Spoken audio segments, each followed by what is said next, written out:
Welcome to This Week in Money. I'm Jim Goddard. Today, Institutional Advisors Chief Investment Strategist Bob Hoye gives us the rundown on what happened on the markets the past week. Trends Journal publisher Gerald Celente doesn't believe the equity markets will crash. He'll tell you why. He also explains what's behind President Trump's tariff drive against China.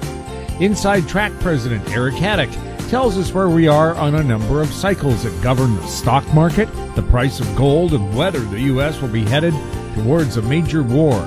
Plus, at the end of the show, we'll feature company showcase updates from American Manganese CEO Larry Reaugh, Vatic Ventures Executive Director Nasim, Tyab, and Cypress Development Corporate Consultant Don Mosher.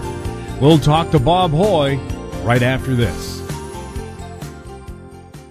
AMY.V Resources Limited is a gold exploration company with significant projects in British Columbia, Saskatchewan, and the Yukon. Trading on the TSX Venture Exchange, symbol ABN, and the pink symbol ABN-AF. Surrounded by world-class gold deposits and mines, AMY.V's 23,000 hectares Forest Kerr Gold Project is located in the heart of the Golden Triangle in northwestern BC. For more information, visit us at AMYresources.com. Media recognition from Bloomberg, Reuters, recycling trade publications, patented process for 100% recovery of critical metals, including cobalt, lithium, nickel, manganese, aluminum. American Manganese is focused on recycling lithium-ion batteries for electric vehicles. American Manganese trades on the TSX Venture, AMY, the US, AMY.V, and Frankfurt 2AM. For more information, visit AmericanManganeseInc.com or phone me, Larry Reaugh, at 778-574-4444. Welcome to This Week in Money, the source for market opinions. Here is Jim Goddard. My guest is market historian Bob Hoye. He's the chief investment strategist for institutionaladvisors.com. Welcome back to This Week in Money, Bob. Yeah, here we are, Jim, and good to be with you. How did the equity markets end up the week? Well, in a word, soggy and heavy, I guess you'd call it that. Pretty fair selling pressures across the board. The story with it, of course, is another talk about protectionism, and it should be understood that what Trump is trying to do is reduce the protectionism that other countries have had on their accepting American goods and services, and they don't like it. In the case of China, it's a bit of a childish response. They, oh, well, I'll do this to you, but the Americans were on the unfair side of the stick, so you've had selling pressures through the week. On Thursday it rallied a little, and Friday was a soggy day, and that was across the board, all the indexes, even the New York Stock Exchange Composite. Advanced declines weren't doing so good. You had a weakness, quite noticeable weakness in crude oil. The grains were not rallying, and copper gave up a little. So it's you've got, for a good bull market for stocks, you got to have all the good stuff acting well, which is the commodities, basic industrial commodities going up, and including crude oil. And you've got to have the financial markets, say on the credit side, behaving reasonably well. They're not too bad. But the main thing is the stock market itself, which, if you take a look at the Bitcoin, that was a huge rally up until exceptional highs in December, and they set their peak. And at the time, we thought that the senior markets would set their peak somewhat after that. And I think it was for the S&P and the Dow, it was January 26th. So that was a highly energetic bubble in the high flyers, and it's had a huge hit, and it's just sort of bouncing around since. But the ideal thing would have been to have had a nice base built for these various aspects of the stock market, and then from which you could establish an intermediate type rally. But instead it's been whipsaw, as I said, up, down, and then now down. And some of the swings are driven by these announcements on protectionism, which are, and on Trump's side, somewhat of a bargaining position, like, hey, this is what we want, and then back off and settle for less. But the problem is with the Chinese coming out and throwing stuff back when they were practicing unfair trade. And of course, in Canada, too, you get unfair trade because the government of Canada thinks it's a great idea to depreciate the dollar relative to the U.S., and that, I've always said, is a form of cheating. So it's been an interesting week with some selling, and we'll see what happens here. But the decline using the S&P has been severe enough that the technical side is getting a bit overdone. So you've got momentum starting to say that, hey, we're heading towards perhaps a trading low. And then there's other patterns in the stock market as well that suggest we're getting oversold enough for a trading low. And one should maybe next week look for some kind of recovery. On the protectionism thing, it's unusual to have this kind of a back and forth between governments when, you know, prosperity is all over the place and unemployment numbers are low. But what it is President Trump trying to get a fair deal out of major trading countries. But what we always worry about is that in the future, with a recession, that's when each country will be facing increasing unemployment and perhaps even hard times. And then typically then policymakers will go to real serious protectionism. But I don't think you're going to see anything on that side until maybe in the fall sometime. And but in the meantime, the stock market side is getting near-term oversold. Bob, thank you so much for being on This Week in Money. Glad to be with you, and anytime. My guest has been market historian Bob Hoye. He's the chief investment strategist for institutionaladvisors.com. Coming up, Trends Journal publisher Gerald Celente next on This Week in Money. Always consult your investment professional before making any investment decision. Arctic Star Exploration, operated by a team of proven mine finders, is focused on diamonds in Finland and the Northwest Territories of Canada. A work program is planned for our Finland property that contains diamond-bearing kimberlite. Arctic Star trades on the TSX Venture Exchange, symbol ADD, and the Frankfurt Exchange, symbol 82A1. Please visit our website at arcticstar.ca or call us at 604-689-1799. I'm Brian Fowler, president of Blind Creek Resources Limited, listed on the TSX Venture Exchange, ticker symbol BCK. Blind Creek is focused in the Yukon, Northwest Territories, and British Columbia. The company's key property is the Blend Project, one of the largest undeveloped lead, zinc, silver deposits in Western Canada, plus plans to advance the recently acquired, fully permitted historic engineered gold mine in the Atlan district of northwestern BC. Check us out at blindcreekresources.com. I'm Greg Johnston, CEO of Carl Data Solutions, an industrial Internet of Things company that provides big data solutions for monitoring critical infrastructure. Carl Data offers machine learning and predictive analytics features through our cloud-based applications to deliver key asset-saving operational insights from massive amounts of data. Carl Data trades on the CSE, symbol CRL, and the PINX, symbol CDTAF. For more details on Carl Data, please visit carlsolutions.com. Don't miss out. Stay informed. Receive the HowStreet.com weekly recap with thought-provoking podcasts, radio, and articles delivered to your inbox. Sign up for the HowStreet.com weekly recap on our homepage at HowStreet.com. This Week in Money is archived online at TalkDigitalNetwork.com. My guest is Gerald Celente, publisher of the Trends Journal, available online at trendsjournal.com. Gerald speaking to us from historic Kingston, New York. Gerald, it's great to have you back on This Week in Money. Always great being on with you. Gerald, the Dow has pulled back from its recent highs. A lot of people are calling for a stock market crash, or at least a major correction. What's your point of view?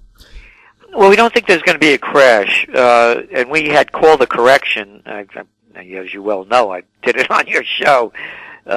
We saw the correction coming in 2018. We predicted that in the fall. And the reason, of course, being three. The stocks are overvalued, they're overleveraged, and rising interest rates is making it harder to get cheap money. And that's what really juiced the markets to begin with. Stock buybacks were at $4 trillion since the panic of '08. But so why we don't see a crash coming is because of that very reason. The Trump tax plan has allowed these multinationals to repatriate their trillions overseas, and already we're seeing in the first few months of this year record stock buybacks because of the tax breaks, and also new record M&A activity. It's like back to 2007 levels. So that's keeping the markets up. And we believe the Trump rally has peaked. There may be more movement up, but not a lot. And the downside risk is much greater. We see a bear market coming only if there is a wild card event.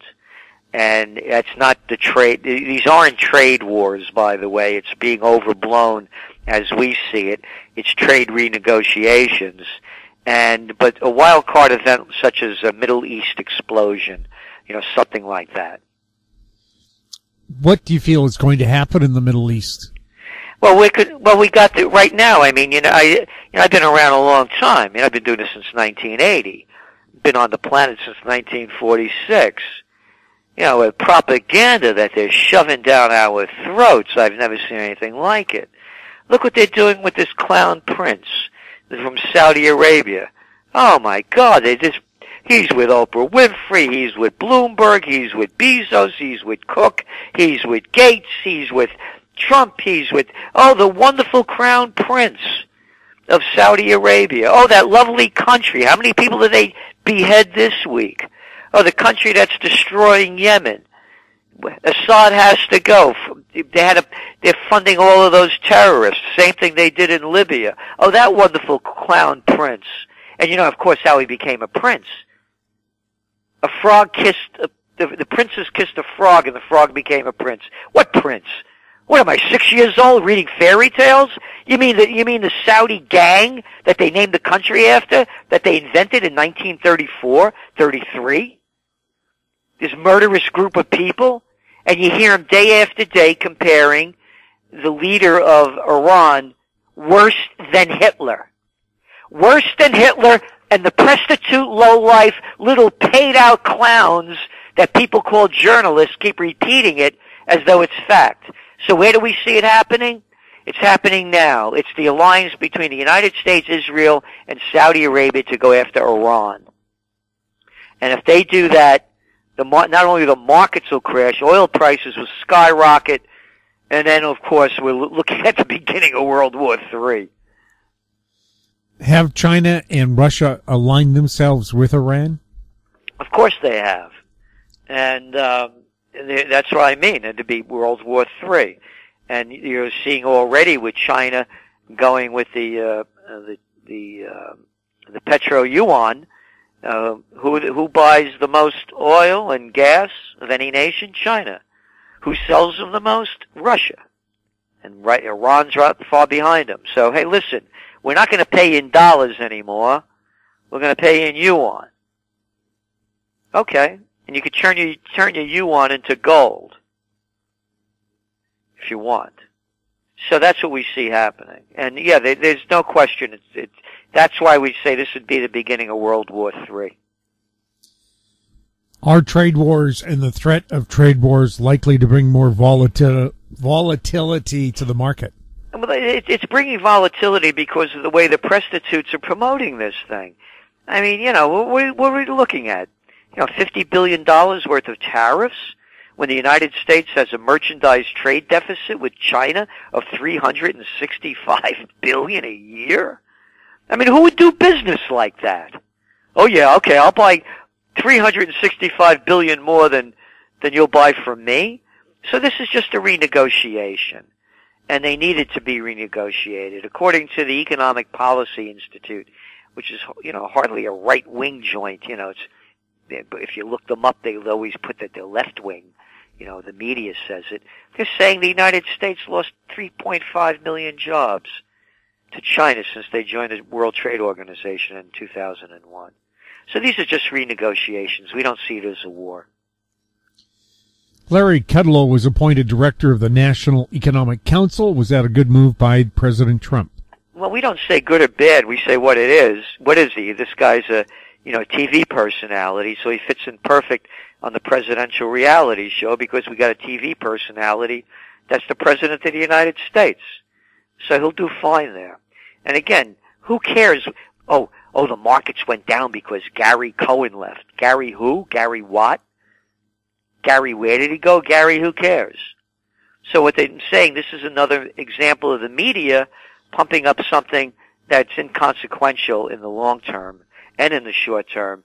He's just a member of, it's like,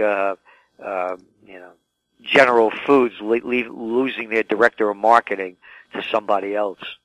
Jerome Powell, the new chair of the Federal Reserve, recently hiked interest rates. Looking at history, could interest rates spike higher at some point? That's the fear that Wall Street has. And again, that's why the markets are moving. Go back to February when we went into the correction territory. It was the fear of higher interest rates. Again, this whole thing is nothing but one big Ponzi scheme. I mentioned to you $4 trillion worth of stock buybacks. You borrow money for nothing. And now with the Trump tax plan, more money to buy back stocks. And also quantitative easing and zero and negative interest rate policy. That's what drove the markets. So they're fearful that they may raise rates 4 times this year instead of 3. And that's what's shaking the markets. It's all about interest rates. That's really the big one here. Because it's not only the markets, how about all that debt that the United States and other nations are taking on? What is there?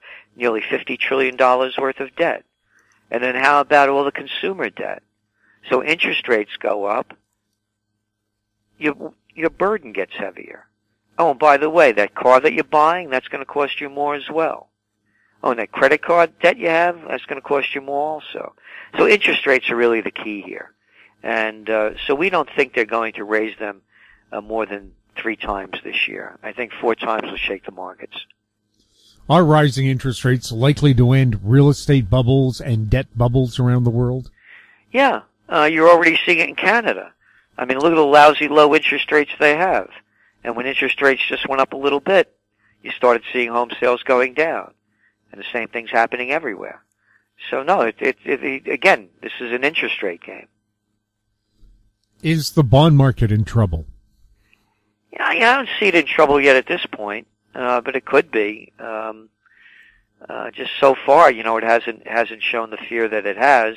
And again, it's going to be the interest rate game that really drives it.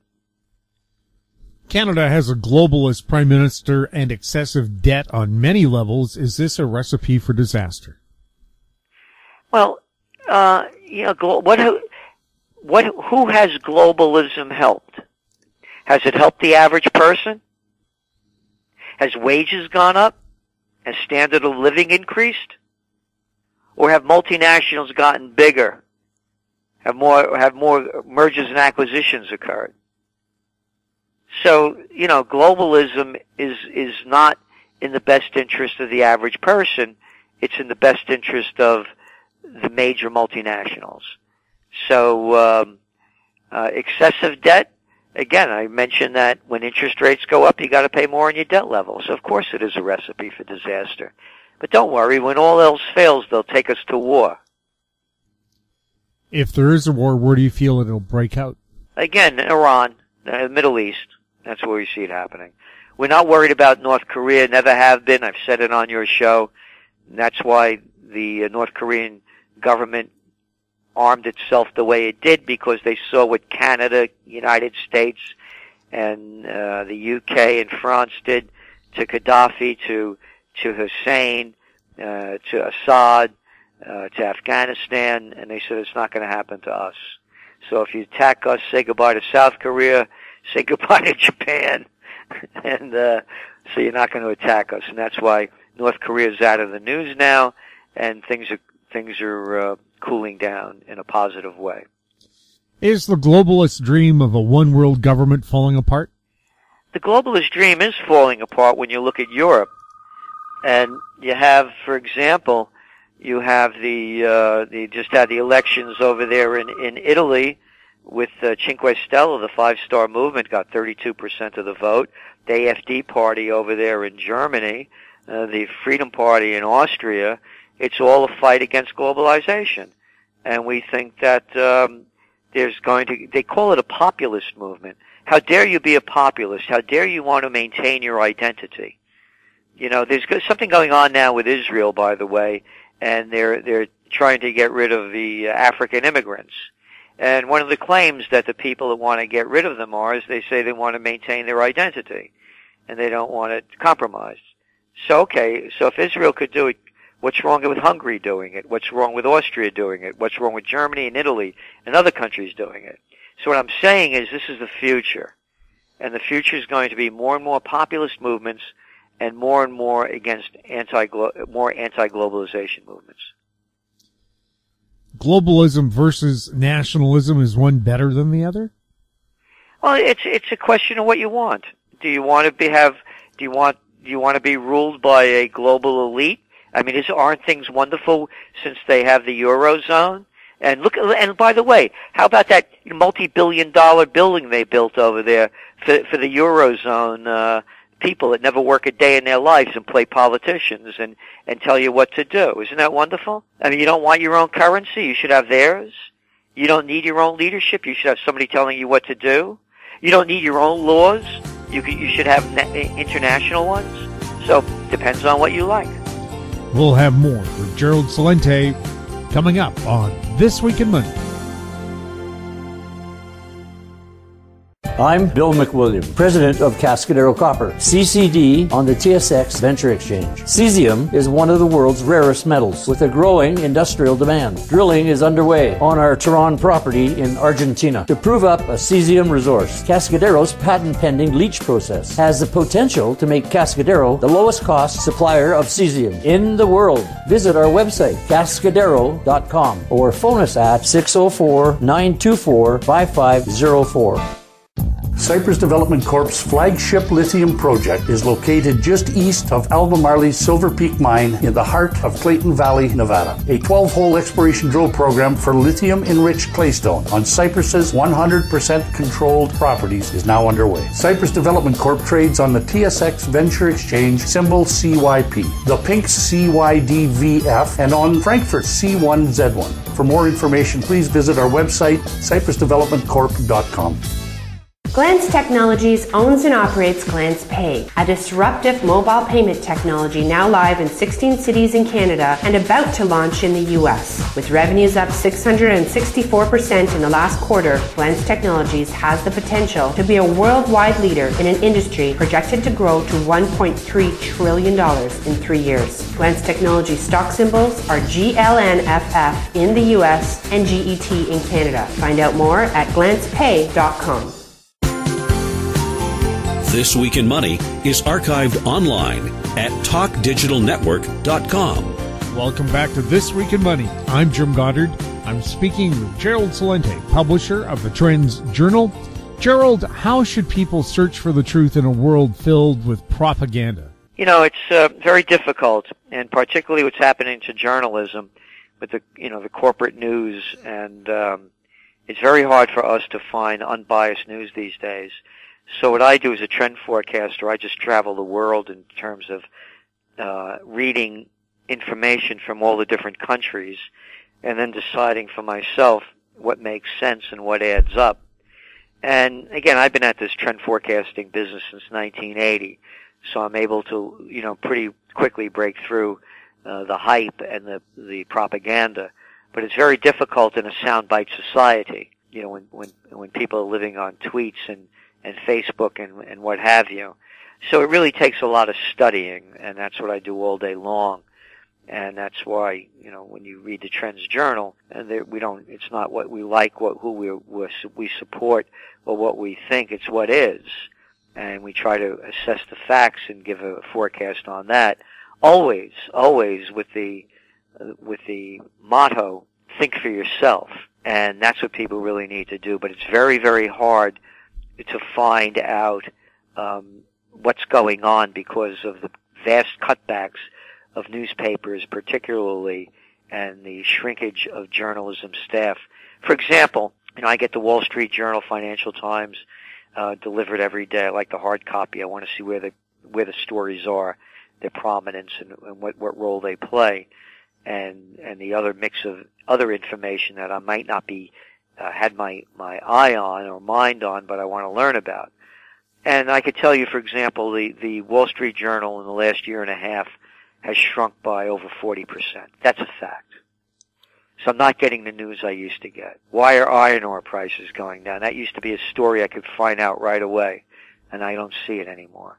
So it's more and more difficult to find out what's going on. Is President Trump trying to replace income taxes with tariffs? I don't believe so. I disagree with Trump on a lot of issues, and I'm a political atheist, and particularly the tax deal he did just enrich the rich. That's according to the Tax Policy Center. Between 80 and 83% of the benefits went to the 1%. I'm opposed to the building the military bigger. It's big enough. I'm opposed to the wars. But on the tariff issue, again, who would do business with anybody when you're losing that kind of money? And the only ones that have benefited are the multinationals. So I don't see it as a replace income tax with tariffs.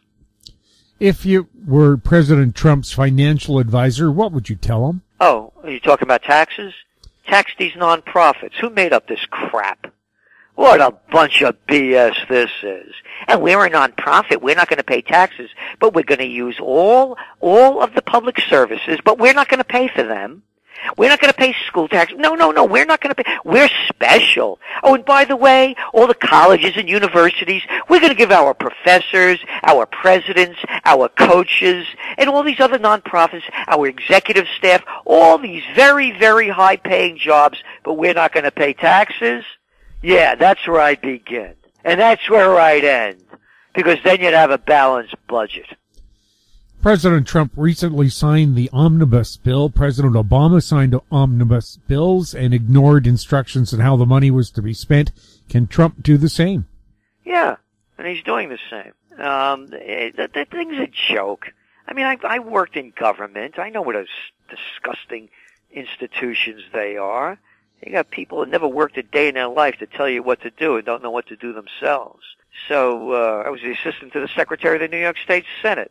I saw it from the top. So no, it's just the whole system isn't working. And to me, if you want to have prosperity, if you want to have peace, and you want to have integrity, and you want to have democracy, use the Swiss model. Well, they're the richest country in the world. Hey, by the way, everybody over there got a gun, and they're not blowing each other's brains out. And they haven't been in a war since, 1850? Direct democracy. Let the people vote. And now you could do it with blockchain. We could have blockchain democracy. I don't need some little jerk, some clown that calls him a politician and says they represent me. You don't represent me. How dare you say that? You represent the people that pay you off, you little jerk. And you call it campaign contributions.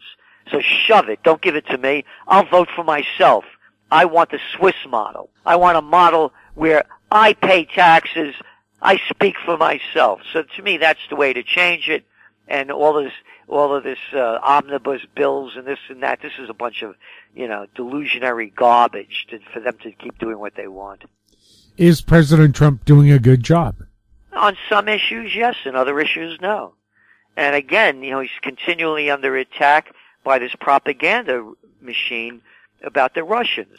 Let's hate the Russians. Let's hate those dirty Russians. Look what those Russians did. They've been in Afghanistan now for almost 17 years. Look what those Russians did in overthrowing Saddam Hussein. Boy, those Russians, boy. Libya was one of the richest places in Africa. They treated their people wonderfully. But boy, those Russians overthrew that Gaddafi, boy. They just didn't like what he was doing over there. Oh, and Assad has to go. Didn't the Russians start that one too? Oh, and how about what happened with that? Oh, they poisoned a spy, a washed-up spy in England. Oh, and now the facts are that they can't show any evidence at all. But the propaganda worked. So what I'm saying is they're demeaning Trump on one end, so you're losing the effectiveness on the other end. And the nation has never been more divided than it is now. And as I mentioned to you, to me, the tax bill stinks. I agree with him in terms of bringing back jobs because we've lost so many overseas. The trade deficits are ridiculous. By the way, the new data just came out today in the United States, and the trade deficit is skyrocketing again, and it's up 46%, by the way, against with Mexico. So when you look at the data, you put it together, it on some issues, he's done well. On other issues, again, the war machine building it bigger, it doesn't make any sense. But again, the U.S. trade deficit increased to nearly a 10-year high in February, and the deficit with Mexico surged over 46%. So in those aspects, I believe he's doing a good job. What do you see ahead for the oil market? Supply and demand. And we believe that oil's near its high right now, with crude being around $70, $73 a barrel near the top. But again, as we mentioned before, if war breaks out in the Middle East, then you're looking at $100 plus on oil. China is said to be backing a petro-yuan with gold. Is that good for gold? Of course it is. But again, you have to put it all into perspective. And, with China, their reserve currency, is about 2% of the world's reserve currency right now. United States about 63%, the euro next. And so they had a long way to go, but they could change very quickly. And again, if war breaks out, you'll see the dollar crash. And by the way, when the petro-yuan replaces the petrodollar, that'll be the end of the dollar considering the debt level we have. But again, you look at China, look at their debt to GDP ratio. It's right around near 300. So they have a lot of, by the way, China's debt went from around 500 billion in 1996 to over 30 trillion today. So they're not in great shape either. Gold and silver have been in a long-term trading range. If they move above this range, would it be good or a bad market for those precious metals? We believe we're not as bullish on silver as we are gold. We don't give financial advice. Our forecast is gold has a downside risk of maybe $100. It has to break over 1385 to gain strength. It hasn't done that, and the best it's been doing is the 1360s range. And when it breaks over 1385, it has to break then over 1450. After it breaks over 1450, then we see it spiking to 2000. Are electric cars going to be a reality in the near future? Not until they come out with a better technology than what they have. And you look at the numbers and they're not there. It's more hype. It's like the driverless car stuff. So until the battery technology they're using now goes back to 1800s, early 1800s. So they have to come up with a better technology before they move forward. Could they use fuel cells instead, where you actually put gasoline in the car but it doesn't pollute? I believe so, and the hybrids are the ones that are really making the market move as well. So again, it needs a new technology to move forward in a more positive way. The price of Bitcoin continues to fall. Is this signaling the end of cryptocurrencies? Well, I tell you, this is one that I didn't see coming as low as it did. We thought it would go higher. And the reality is that the governments around the world are against cryptocurrencies, and they will continue to do anything to drive them down and kill them, beginning with China, which has already done a lot of it. So it's very difficult right now in that market. And we had said over and over again in our Trends Journal, Trends in the News, and trend alerts that Bitcoin, for example, had to stay over $11,000 a coin before hitting a very serious downdraft, and it hasn't been able to do that, obviously. And now we're seeing Bitcoin in the 6,000 range. So the future isn't very bright for it, but, we're not writing it off yet at this point. Is 5G a game-changing technology? I don't know if it's a game-changing technology, but, it's certainly going to be a health-changing technology from what the information's coming out. If you like being radiated, and you want some more X-rays in you, this might be the good thing to do it. So, it has a lot of negatives on that end to it. But I don't know if it would be a game changer or not. What market sectors are you bullish on going forward? Right now we're in a waiting period because we're concerned about interest rates, and we're seeing the effects it's having on new car sales, on home sales. And so right now we're just saying this is a time to watch, wait, and listen to see where things are going. And there's always the wild card, and there's no wilder card out there than the trump card. And so right now for us, it's again, we don't give financial advice, but what we're saying is that gold particularly has a very low downside risk, and that is one of the areas that even if interest rates go up, again, we see $100 downside for gold, which is very small considering the upside potential. But that's our most bullish outgrowth. What's your latest globalnomic view? Well, the globalnomic view is really the end of the fight against globalism toward nationalism, and they've made it sound like a dirty word that you want to maintain your identity. And what no one's talking about in the media is why are there so many refugees flooding out of their countries and into Europe and other countries? It couldn't be because of the wars, could it? No. Couldn't be because one of the biggest refugee groups are Afghans? No. Or Syrians? Nah. Not the Iraqis. Why would they want to leave when everything is bombed away? How about those Libyans? Oh, and then there's the refugee crisis and there's the migrant crisis. On the migrant crisis, there wasn't any when Gaddafi was in, because he wouldn't let them come through Libya and out of Tripoli. And he warned those little warmongering, little slimy boys, Sarkozy and Cameron and Obama, those arrogant warmongering murderers, and Berlusconi in Italy, that if you get rid of me, you're going to have a migrant crisis that you won't be able to contend with. And now they got it. So, that's the globalnomic view. Because now, in all of these countries, the people want to gain back their nationality, and that to us is going to be a very, very strong force between globalism, nationalism, and war also. So there are a lot of factors in there. That's the big one we're looking at, as well as the United States, Israel, and Saudi Arabia ramping up war against Iran. What future trends are you watching? I think that one really takes it into. What's new with Occupy Peace? Not a lot going on with Occupy Peace. Peace is a dirty word. No, you look at all these demonstrations out there. Oh, people are talking about gun violence. Hey, how about military gun violence? That doesn't count. Or you could go into other countries and kill millions of people. That violence is okay. So no, people don't want to put their money where their heart is. And right now, nobody's talking about peace. All they're talking about is more war. And so it's a very difficult to raise money and push Occupy Peace forward. Most 95%, 98% of the money that went into Occupy Peace came from myself and the Trends Research Institute. How can people find out more about Trends Journal? Oh, just go to trendsjournal.com, trendsjournal.com. And as you well know, we put out not only the Trends Journal, which now used to be a quarterly, it's going monthly. As the rest of the media is cutting back, we're building bigger. We have a trend alert each week. We do Trends in the News broadcasts Monday through Thursday.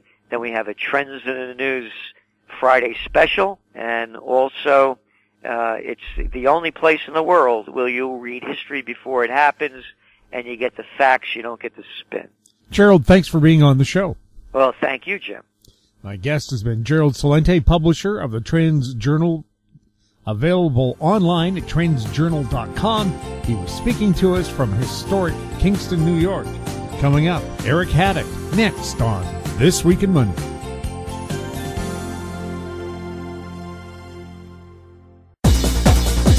Hi, I'm Douglas Mason, President and CEO of Magnum Gold Corp. Inc., MGI on the TSX Venture Exchange. A 2015 drill program on the LH property intersected high-grade gold, including 16.9 meters of 13.58 grams and 11 meters of 20.66 grams per ton gold. A follow-up drill program is planned to further evaluate previously identified subsurface high-grade gold mineralization. Please visit our website at magnumgoldcorp.com.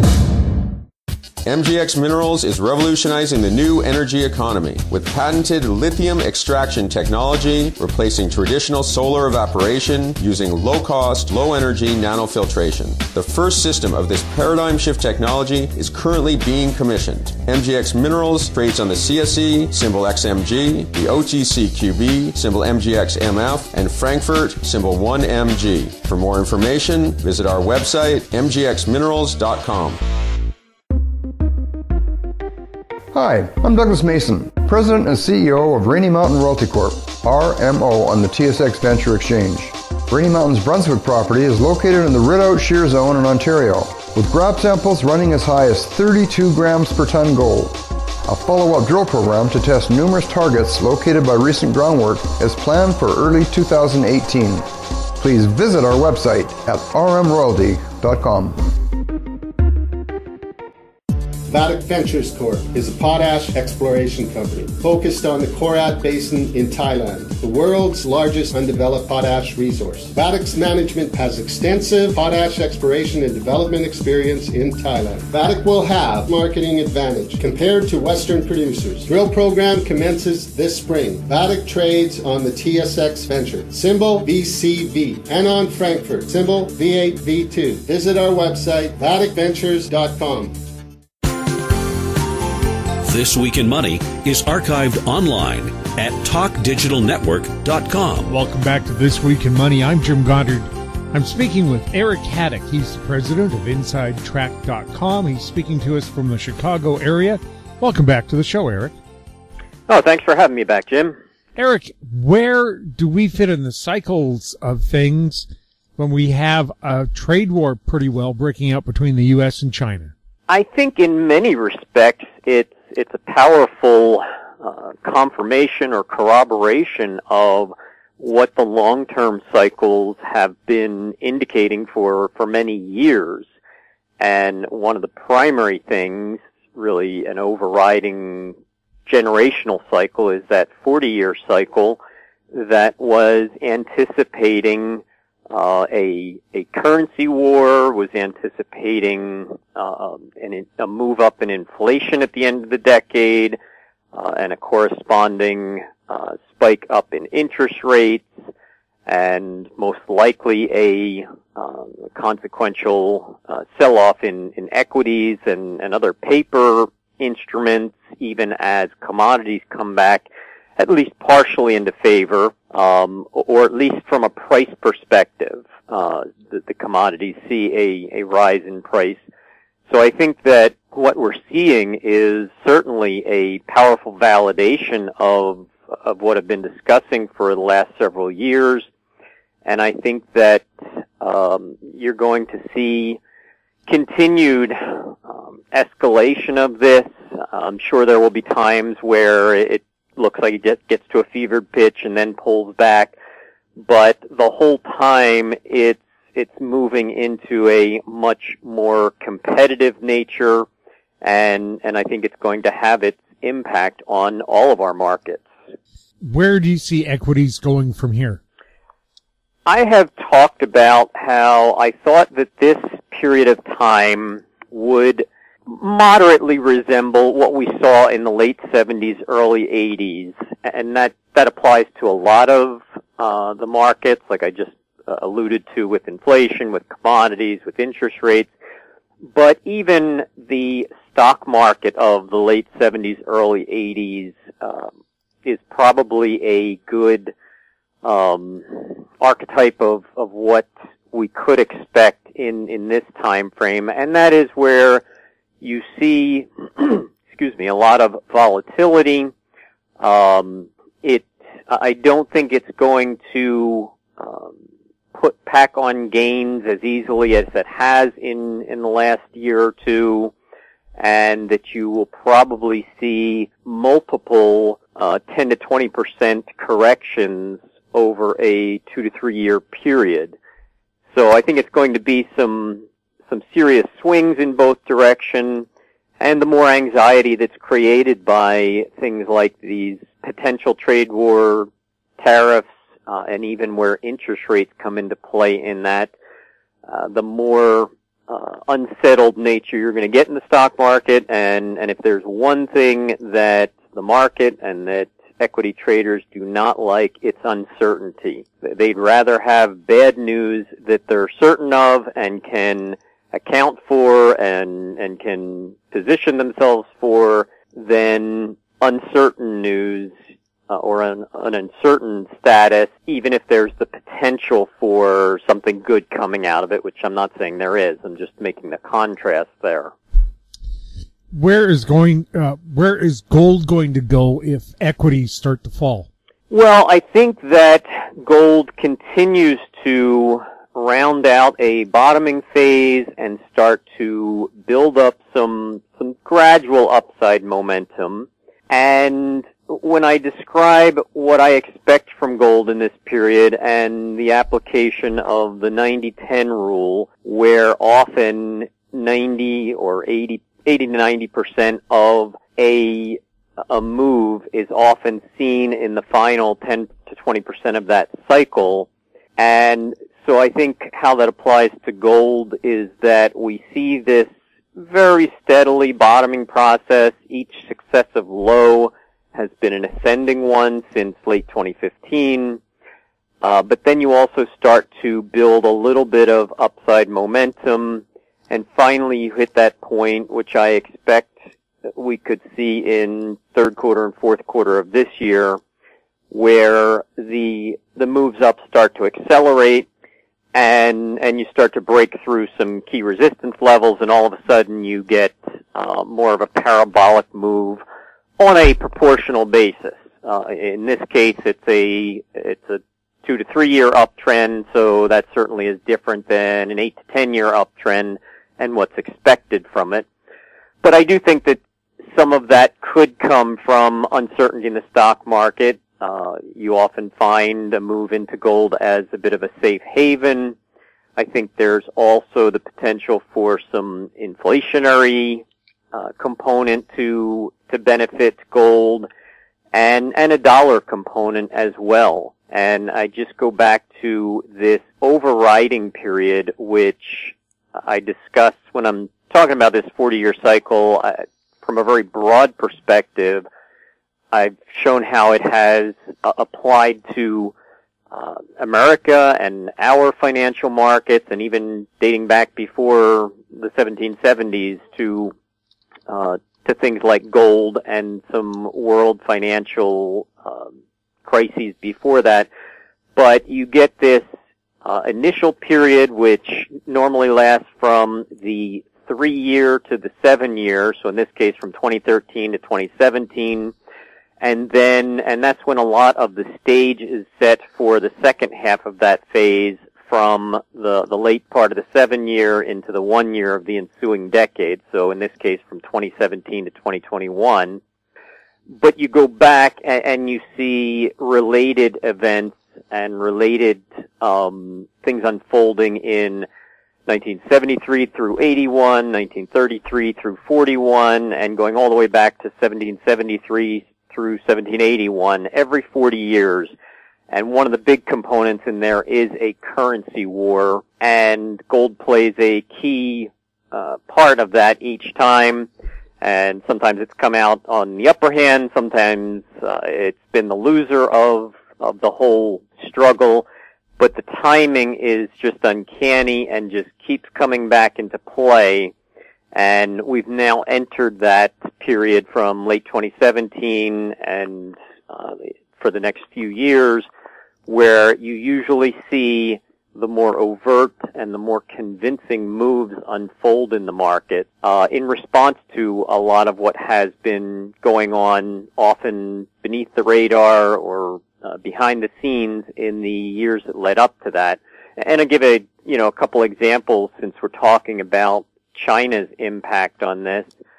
And China's a major economic competitor. Often we like to demonize them, but if you're really going to understand it and you're really going to prepare for it, you just need to view them as a competitor. And they're going to do their best to win. We're going to do our best to win.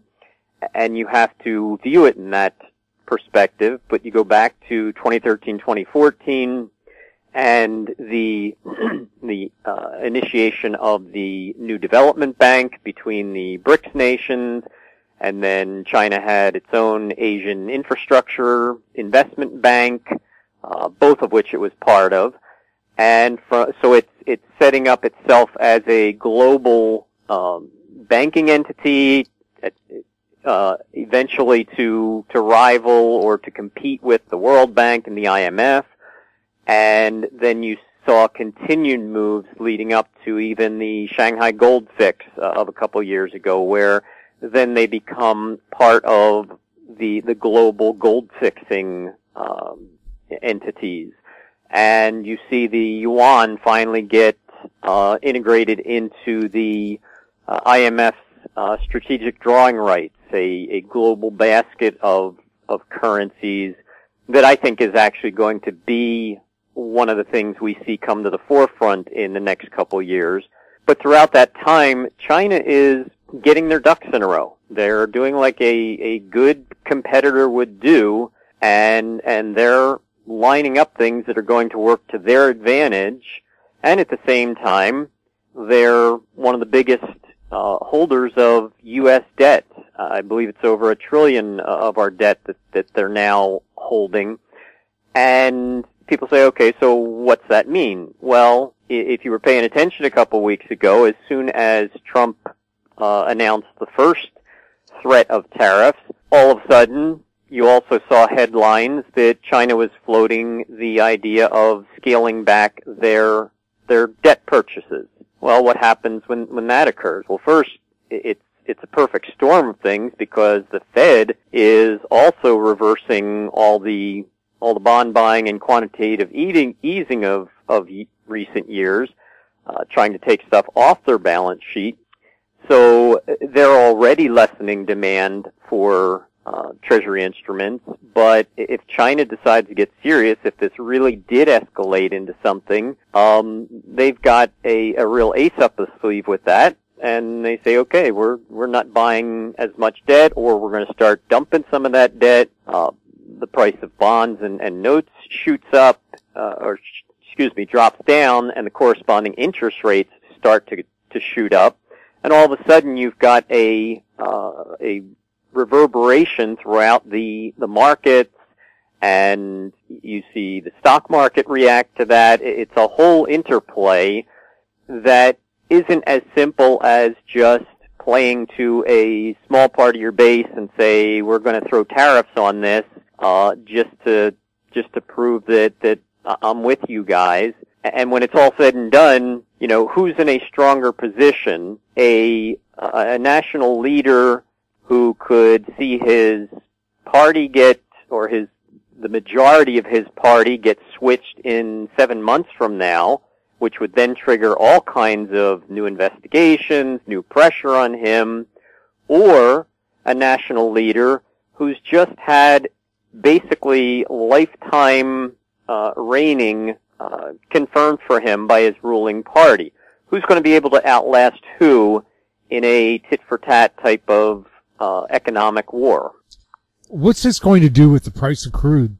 There's a lot of things. I try not to directly correlate things like this, even when you talk about stocks in gold or the trade war in stocks.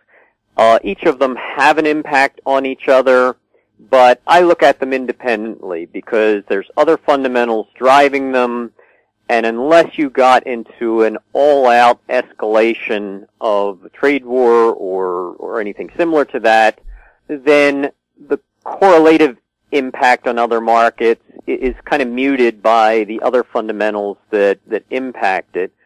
But my outlook for crude continues to be that we would see this surge into monthly cycles that came into play in January of this year, and then a couple months of consolidation. But I'm convinced that crude has another leg up, and there are some pretty convincing cycles coming into play in the third quarter of this year that are really my focus.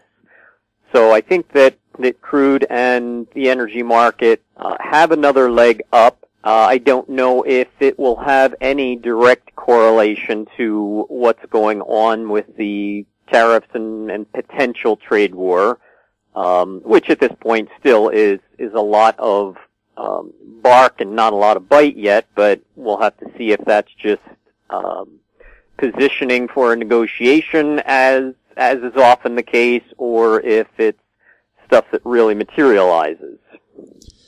Where are we in the war cycle, and how would that figure into this showdown in trade between the U.S. and China?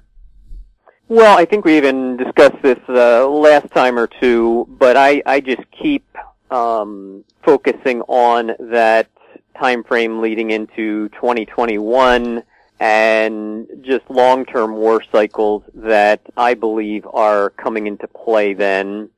And one of the simplest facets of that cycle, and there's actually a lot of them dating back decades, centuries, and even millennia, but it's an 80-year cycle that has governed America's involvement in three of its most notable, if not the three most notable wars in our history, and that was the culmination of the Revolutionary War in 1781, 80 years later, the beginning of the Civil War in 1861, 80 years after that, America's entry into World War II in 1941, and 80 years later in 2021. But like I said, there's a lot more to that, and you see a lot of warning signals leading into that, and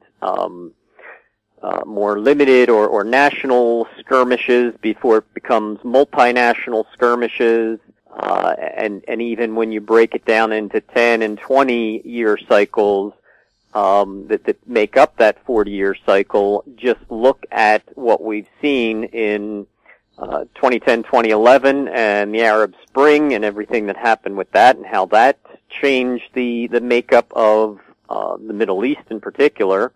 You go back to 2001 and the events of 9/11, how that impacted the Middle East again in this case. Back to 1991 and the Persian Gulf War. Again, you're looking at the Middle East, so there's certainly a pattern there.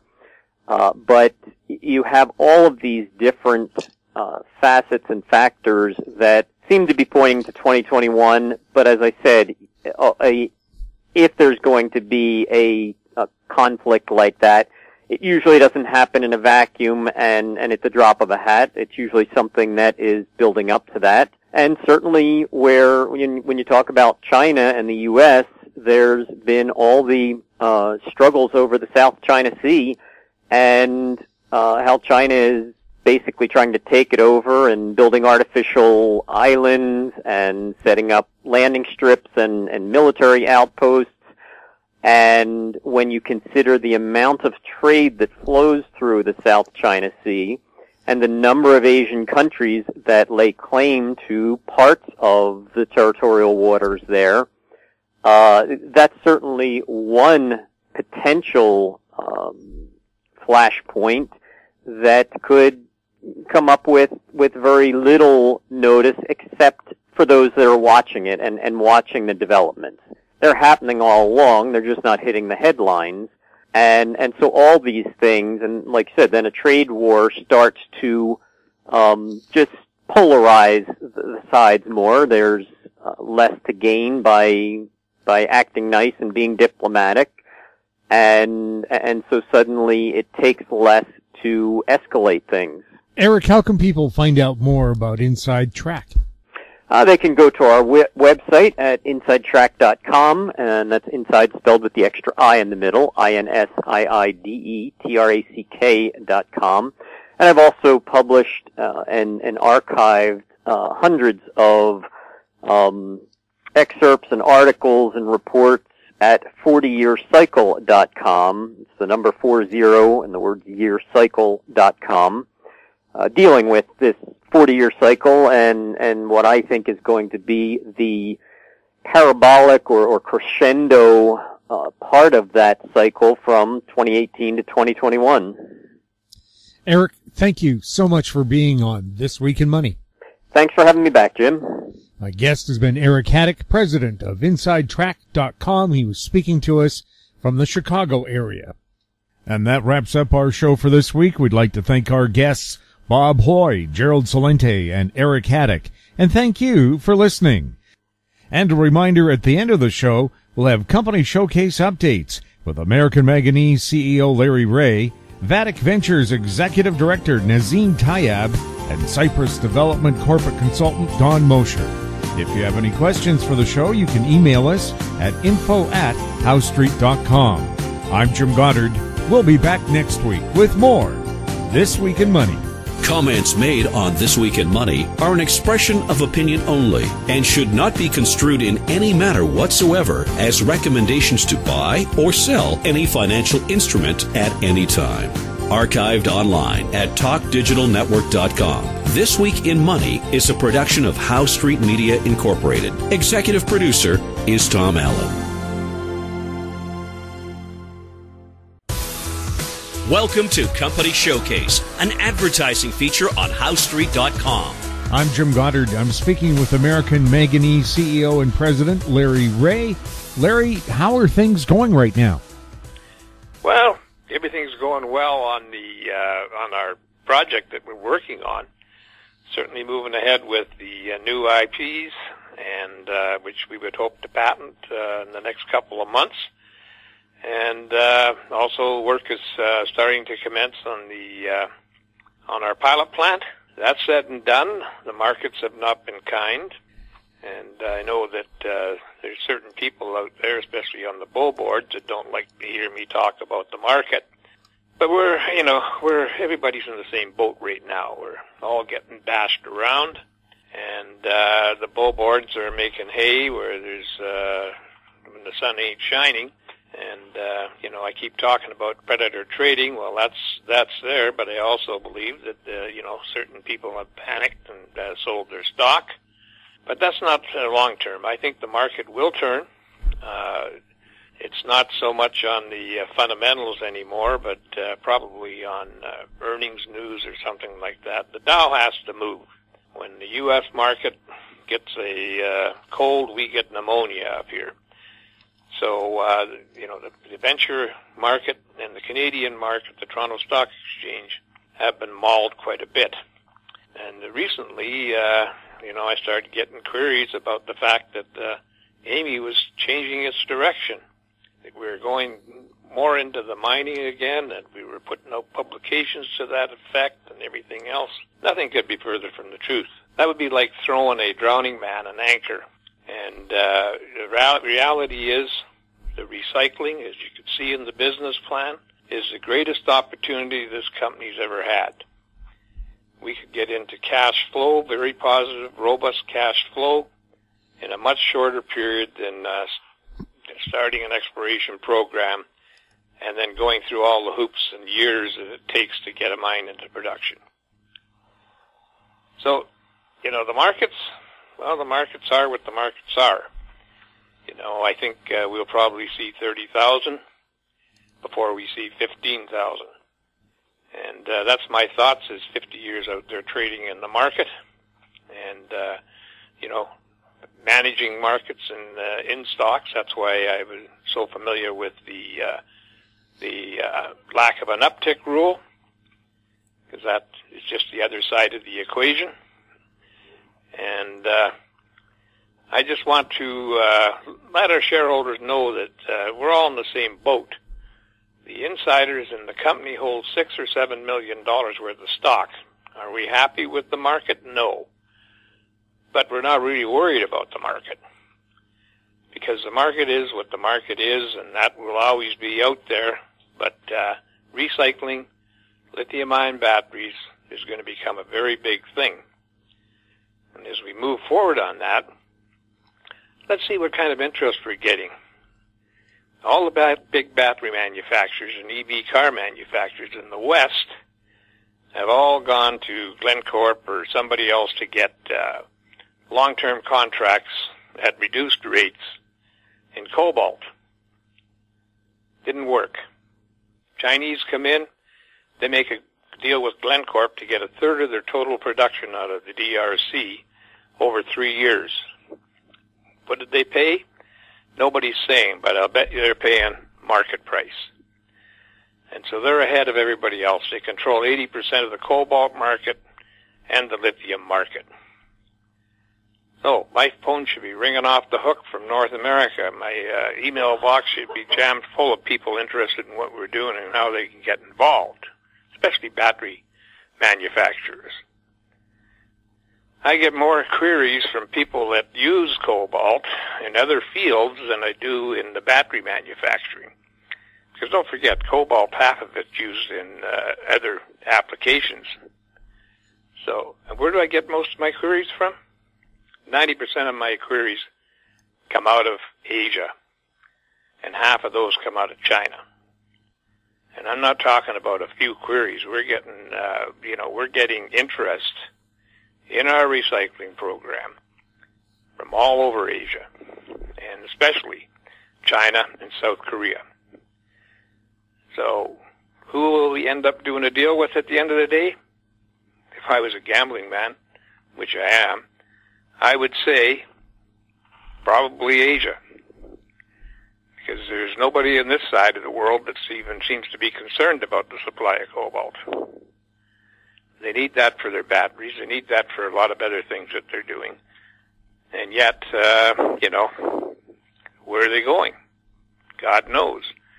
Everywhere they go, there's a beaten track in that direction already. So they're probably following behind the Chinese. Chinese are long-term thinkers. They've been tying up the cobalt market and the lithium market for a few years now, and they've accelerated that in in this year. So what are we going to do? I think our future is assured. It's not with a Panasonic or an LG Chem or one of those companies. It probably will be with the Chinese company. But we're not going to jump until we get our patents. And that's kind of my overview of the market. We didn't put any press releases out because the last few press releases and also any communications we got and any write-ups we had from prestigious sources has only generated selling. And, why are they still writing us up if we're that bad? I mean, as the billboards would indicate. You got to remember, doing your due diligence on the billboards, you're not getting anything that's factual. The facts are with the company and the exchanges, IROC, and the BC Securities Commission. They police that information. And you can't forget that the company's not doing this work in their own lab. They're doing this work through a prestigious contractor who's arm's length and has no axe to grind and no ownership in the intellectual property or the company. Just remember that. Everything we say has to be said by Cometco. Cometco's not going to wreck their reputation, which is great around the world, by giving us false information or collaborating with false information. All the stuff we say is true. Simple. That said and done, I would like to say to our shareholders, I ride out the storm. It's never always an easy ride up, and it's never going to be just a ride all the way up. There's going to be big hiccups all along the way. But if you look at the value of the projects that are in a company, not just American Manganese, you know that eventually it will see its way. And we're not subject to commodity prices. It's generally around the world, in mining, we're always subject to the commodity prices. We're only subject to what our imaginations will take us to. Well, that's all I got to say, Jim. Larry, for new listeners, can you maybe give us a quick thumbnail sketch of what American Manganese does? American Manganese is a company that's developing a patent-pending process for recycling 100% of the cathode materials in lithium-ion batteries. And those cathode materials are cobalt, lithium, nickel, manganese, and aluminum. And, we've already shown by proof of concept that this works. We're currently doing a pilot plant that will show it can be done on a continuous basis and a sort of a small duplication of what a big plant will do. And that has to be done because there's always bugs to work out. And but all the progress reports I'm getting, which are some small work right now, are all still positive. So, and American Manganese trades on the Venture Exchange under the symbol AMY. It trades in the U.S. under the symbol AMYZF. And it trades in Frankfurt under the symbol 2AM. You can find any information that's factual on our website, not from the billboards, that at AmericanManganeseInc.com. You can email me at the company at LREAUGH@AMYMN.com, or you can give us a call here. It's 778-574-4444. Larry, thanks for the update. You're welcome. My guest has been Larry Reaugh, CEO and President of American Manganese. We were speaking on April 6th. I'm Jim Goddard. Comments made on Company Showcase are an expression of opinion only and should not be construed in any manner whatsoever as recommendations to buy or sell any financial instrument at any time. Archived online at HowStreet.com. Company Showcase is a production of How Street Media Incorporated. Welcome to Company Showcase, an advertising feature on HowStreet.com. I'm Jim Goddard. I'm speaking with Nasim Tyab. He's the Executive Director of Vatic Ventures, a potash exploration company. Welcome to your first show on Company Showcase. Thank you, Jim. Nasim, what can you tell us about Vatic Ventures? Vatic Ventures is a TSX.V listed company. The symbol is VCV, and what we are doing is exploring for potash in Thailand. And Thailand is a strategic location in that the fastest growing market is Southeast Asia for potash. Is this a first for Thailand? It is at the early stages of the industry. There is a mine under construction right beside us, which will be the first. And so we have the adjacent land packages, and so that's why we're excited about it. Because with potash, it's like a coal seam; it just keeps going. So although it is exploration, we're pretty optimistic that we are going to hit potash because of where we're situated next to that mine. Now, with such a growing population in Asia, how important is potash? Potash is incredibly important. Two of the major crops, rice needs potash. Palm oil, you've got countries like Indonesia and Malaysia. Palm oil's a very large crop there, and again, that's a potash-hungry crop as well. So it's very much needed. Potash is about growing populations and food supplies. How soon will you start drilling? We expect to start drilling in May. What kind of financing do you have? We've just done 2 consecutive placements, about $1 million,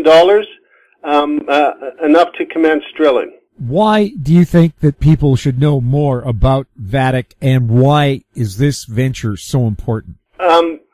It's important because we've got a unique position in Thailand. We are the only Western company that's positioned in that potash basin. If you look at the potash resources worldwide, the largest are found in Canada and Russia, but the potash resources in Thailand, they are number 3 in terms of potential size. And again, we're the only Western company there. The CEO of the company, Dr. Jerry Wright, made the first commercial discoveries in Thailand with a company in the 1990s called Asia Pacific Resources, which they found a spectacular reserve, and that company went to close to $1 billion market cap.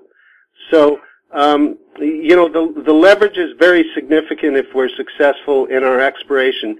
The other advantages is location, and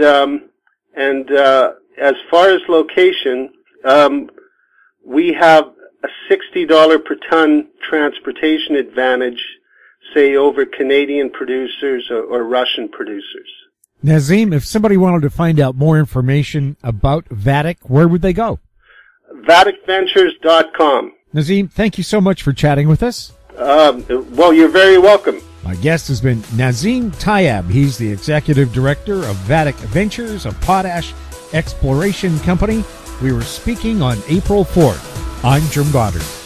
Comments made on Company Showcase are an expression of opinion only and should not be construed in any manner whatsoever as recommendations to buy or sell any financial instrument at any time. Archived online at HowStreet.com. Company Showcase is a production of How Street Media Incorporated. Welcome to Company Showcase, an advertising feature on HowStreet.com. I'm Jim Goddard. I'm speaking with Don Mosher. He's the corporate consultant for Cypress Development. Welcome back to the show, Don. Thanks very much, Jim. Pleasure to be back. Don, you've got some new drilling going on. Can you tell us about it?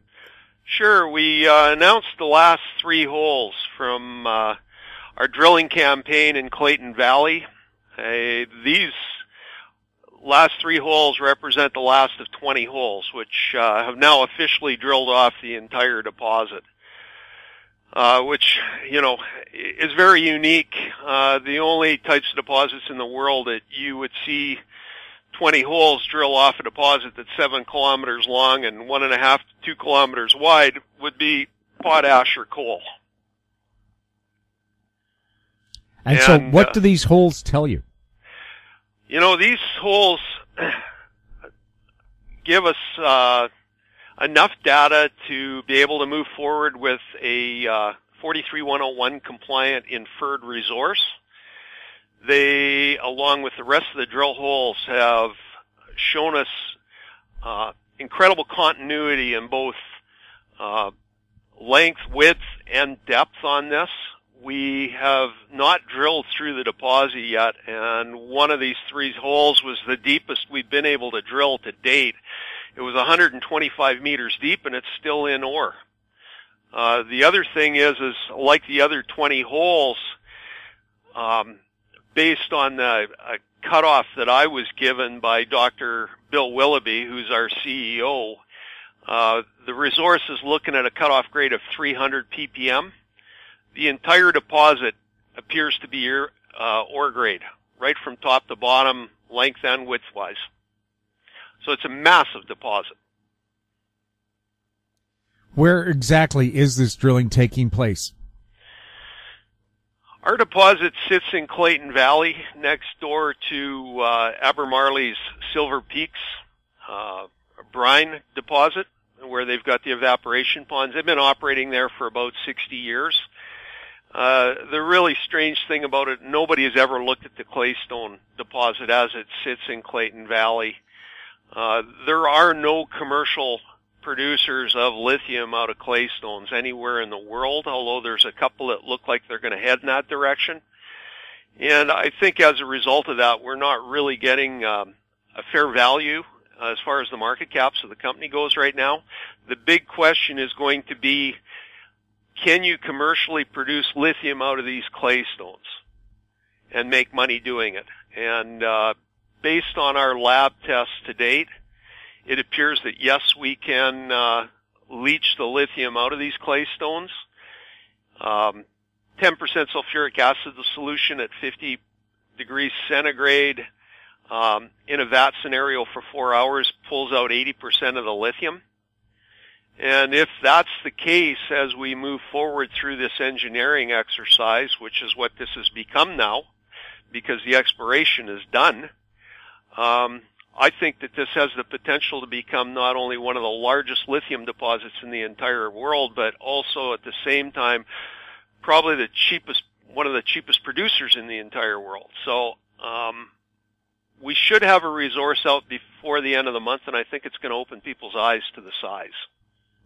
Well, the potential for lithium is massive. Every article I read says there's a shortage of it. Well, and you know, other than a small amount of production out of Silver Peaks, there is no other lithium production in the U.S. And, you know, Trump has put forward a list of 35 metals for strategic purposes that he wants to see production in the U.S.